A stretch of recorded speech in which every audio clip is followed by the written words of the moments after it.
हाय सांग माने good evening. आपण माने सबू केमती अछंती मते निश्चय जणैबे। आज आमे स्टार्ट करिबा ओडिशा जीके रो प्रश्न उत्तर कार्यक्रम।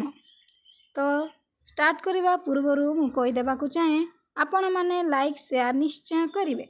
चलंतु स्टार्ट करिबा। आजिर प्रथम प्रश्न, ओडिशा केबे स्वतंत्र प्रदेश घोषित हैला? उत्तर 1936 एप्रिल 1 तारिख।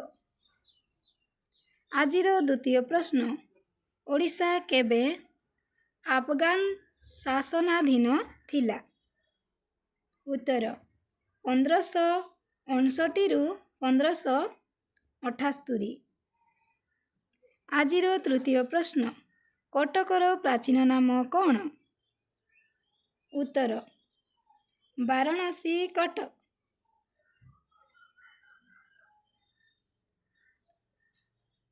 आजिर चतुर्थ प्रश्न, ओडिशार शेष स्वाधीन हिंदू राजा किए? उत्तर मुकुंद देव। आजिर पंचम प्रश्न, कटक सहर किए प्रतिष्ठा करथिले? उत्तर नृपकेशरी। सो सांग माने मु आज एई 5टी क्वेश्चन आंसर करिले। आगकू मो 20टा निश्चय सॉल्व करिवि। तो मते विदाय दियंतु। जय जगन्नाथ।